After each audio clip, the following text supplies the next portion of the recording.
আসসালামু আলাইকুম প্রিয় বন্ধুরা, তোমরা সবাই কেমন আছো? আশা করি তোমরা সবাই ভালো আছো, আমিও ভালো আছি। তো আজকে যে গল্পটা তোমাদেরকে শোনাবো সেটা আসলে কোনো অন্য কোনো জীবনের গল্প না, আমার জীবনের একটি গল্প, আমার জীবনে ঘটে যাওয়া একটি গল্প। তো চলো গল্পটি কী ছিল আমি তোমাদেরকে বলি। বলার একটাই কারণ, এখান থেকে তোমরা অনেক কিছু জানতে পারবা, বুঝতে পারবা, শিখতে পারবা এবং সতর্ক হতে পারবা।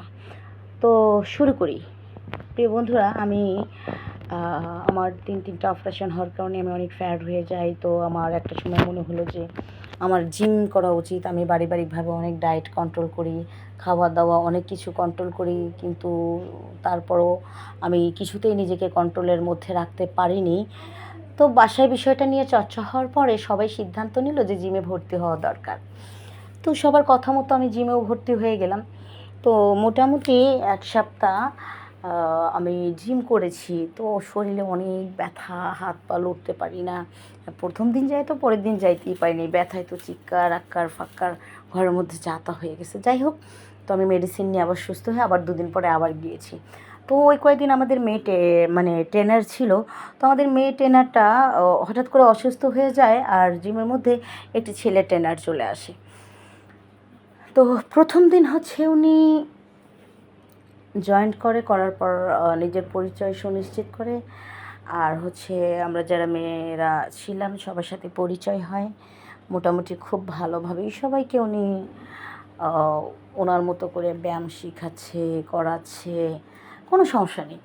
কিন্তু আমি ওই দিনও পরের দিন আর যেতে পারছি না। ওই যে একদিন গেলে অসুস্থ হয়ে যায়, অতিরিক্ত হেলথের কারণে আমার অনেক সমস্যা হতো আমি যদি ডায়েট করতাম। কারণ আমার হরমোনাল প্রবলেম ছিল, থাইরয়েড ছিল, যার কারণে একটু বেশি লড়াচড়া করলে হচ্ছে আমি ব্যথায় আর উঠতে পারতাম না, আমার মাংসপেশিটা প্রচণ্ড ব্যথা হয়ে যেত। তো এভাবে বেশ কয়েকটা দিন যেতে থাকলো, এভাবে আরও একটা সপ্তাহ পার হয়ে গেল। যাওয়ার পর সবাই হচ্ছে জিমে গেছে, যাওয়ার পর আমিও গেছি। তো উনি আমাকে ডাকছে, আমাদের ছেলে ট্রেনার আমাকে ডাকছে। ডাকার পরে বলতেছে, তুমি একদিন আসো আর একদিন আসো না। আসলে এভাবে তো জিম চলতে পারে না, তাই না? এভাবে তুমি ডায়েট কীভাবে কন্ট্রোল করবা? তোমাকে প্রতিদিন আসতে হবে। হ্যাঁ, এখানকার রুলস ফলো করতে হবে। রুলস যদি না ফলো করো তাহলে অ্যাকচুয়ালি তোমার স্বাস্থ্যের কতটা মানে উন্নতি হবে অবনতি হবে সেটা কিন্তু আমরা বলতে পারবো না। আমি তখন তাকে বললাম, আসলে আমার স্বাস্থ্যটা এমনিতেই তেমন একটা ভালো যায় না। এই কারণে হচ্ছে একদিন জিমে আসলে আরেকদিন আসতে আমি পারি না। কারণ আমার থাইরয়েড আছে, বেশি লড়াচড়া করলে আমার শরীরে প্রচণ্ড ব্যথা হয়। বলছে, করলে ঠিকঠাক মতো করো, আর না করলে বাড়ি বসে থাকাই বেটার। আমি বললাম, হ্যাঁ মুখ সামলিয়ে কথা বলুন।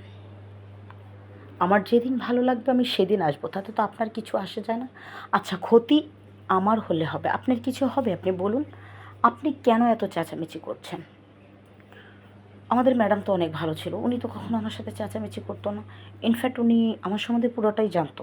আপনি হয়তো বা জানেন না, যার কারণে চেঁচামেচি করছেন। আপনার চেঁচামেচি করার কোনো দরকার নেই। মনে হয়েছিল সে অনেক রেগে গেছে আমার উপরে, মনক্ষুণ্ণ ভাব। তো যাক, আমি পরের দিন থেকে শরীরে ব্যথা ট্যাথা যাই হোক আমি একটু প্রতিদিনই যাওয়ার চেষ্টা করি। তো এইভাবে আরও 3টা দিন কেটে গেল। যাই, হ্যাঁ, উনি আমাকে খুব সুন্দর করে মানে আমাকে এক্সারসাইজগুলো করায়, দেখায়। তো এই করতে করতে একদিন আমি একটু লেটেই গেছি। যাওয়ার পরে উনি সবাইকে বলতেছে যে তোমরা এবার আসতে পারো। তো সবাই চলে গেল, যেহেতু আমি অনেক লেটে গেছি তো আমি তো আরও কিছুক্ষণ থাকবো, কারণ জিমের টাইমও এখনও শেষ হয়নি। আসি আমি জিম করতেছি করার পরে উনি পিছন থেকে এসে দাঁড়ায় পড়ছে। দাঁড়ায় পড়ে আমি যখন রাবার টানতেছি উনি হচ্ছে যে আমার সাথে হেল্প করতেছে। আমি বললাম, ইটস ওকে, আমি পারবো, সমস্যা নেই। বললো, সমস্যা নেই, তুমি করো। আমি বললাম, না না, সমস্যা নেই, সমস্যা হলে আমি বলবো। এই বলে আমার কাছে বিষয়টা আনইজি লাগলো। আমি হচ্ছে যে উঠে গেলাম, ওখান থেকে উঠে যে আমি অন্য একটা শুরু করলাম। করার পর উনি ওখানেও গেছে, যাই পিছন থেকে জড়াই ধরছে। জড়াই ধরে মুখটা চেপে ধরে বলতেছে, তোর অনেক অহংকার, আজকে তোর অহংকার কী করে ভাঙতে হয় সেটা আমি দেখব। মুখটা চিপে ধরে মানে হাত দুটো পিছনে দুমড়ে ধরে মুখ চেপে ধরে আগে মুখটা পজিটিভ লাগে, পরে হাত দুটো বাইন্ধে ফেলছে আমার, বাইন্ধে ফেলে আমাকে ওখানে ফালায় ইচ্ছা মতো মনে করো আমার দেহটারে তছনছ করে ভোগ করলো। আমি না তো ওখানে একটা শব্দ করতে পারলাম না, তো কাউকে ডাকতে পারলাম না, চিৎকার করতে পারলাম। আর আমাদের জিটা এত এত বড় ছিল যে ওখান থেকে ডাকলেও না মানুষ বাইরে কেউ কিছু শুনতো না। তো যাক এভাবে মানে সে প্রায় 1.5 থেকে 2.25 ঘন্টা ছিল। হ্যাঁ মানে আমাকে হায়নার মতো আচরণ করেছে আমার দেহটার সঙ্গে। করার পর আমি বললাম, ইশারা দিয়ে বললাম প্লিজ খোলো, আমার কষ্ট হচ্ছে। পরে সে আমার বাতগুলো খুলে দেয়, খুলে দিয়ে আমার চুলগুলো ধরে বলতেছে এখন কেমন লাগবে, এখন কেমন লাগবো। তুমি অনেক অহংকার করেছিলে না আমার সাথে, আজকে তোমার সমস্ত অহংকার ভেঙে গুঁড়িয়ে দিয়েছি আমি। অমনি উঠে দুগালে দুটো থাপ্পড় মেরে দিলাম। বললাম আমার অহংকার ভেঙেছো? কোন নারীর পেট থেকে হওনি? কি বলেছিলাম আমি তোমাকে, যার কারণে তুমি আমাকে আমার থেকে আমার সম্মান, আমার গুরুর, আমার ইজ্জত সব কিছু তছনছ করে দিলে? লজ্জা করে না বেয়াদব?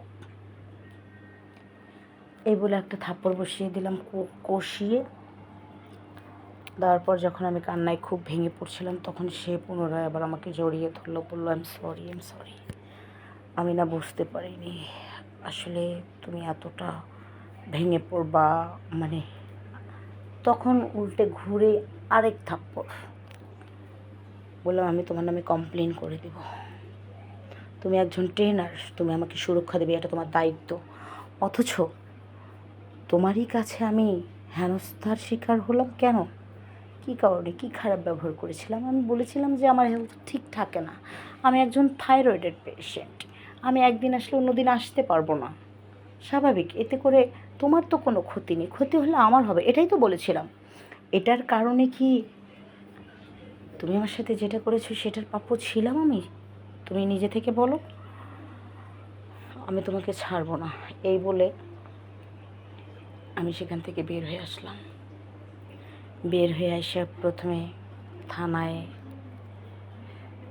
লিখিত স্বীকৃতি দিলাম, দেওয়ার পর ওখান থেকে সাথে সাথে ওকে আমি পুলিশে দিয়ে দেওয়ার পর ওর বাড়ি থেকে অনেক লোকজন আসে, আইসা আমার অনেক রিকোয়েস্ট করে, আমার হাত পা ধরে।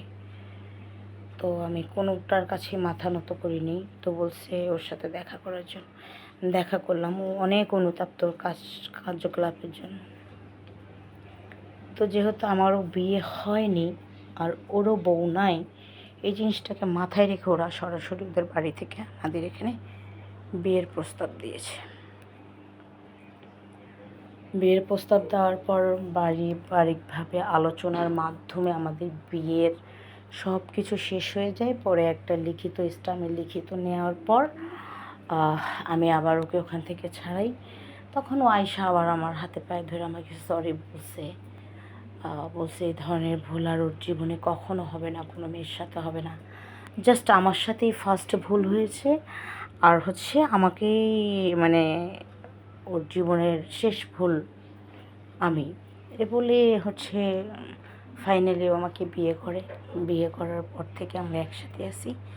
তো কোনো দিন আর কখনো বেয়াদবি করেনি। আসলে যে কোনো কথা আগে বুঝতে হবে, না বুঝে যদি আমরা কেউই এটাকে মনের মধ্যে লালন পালন করার পরে এটা আমাদের মনের মধ্যে বিষক্রিয়া তৈরি করার পর এই বিষক্রিয়া থেকেই মানুষের ধ্বংসের মূল যে প্রথম ধাপ সেটা শুরু হয়। তো আমাদেরকে কথা আগে বুঝতে হবে, জানতে হবে, মানুষটাকে ফিল করতে হবে। হ্যাঁ, আর বিশেষ করে যারা আমরা এই ধরনের জায়গাগুলোয় থাকি, যেমন এটা একটা মাস্টারি পথ, তো সেখানে সে আমার রক্ষক, তো সে আমার ভক্ষক কেন হবে, তাই না? এই গল্পটা তোমাদেরকে আমি শেয়ার করলাম এই কারণে, দেখো যেই যেখানে যাও, যেভাবেই যাও, যতটা বিশ্বাস্তই হোক না কেন, মানুষ অবশ্যই নিজের সেফটি সুনিশ্চিত করে যাবে।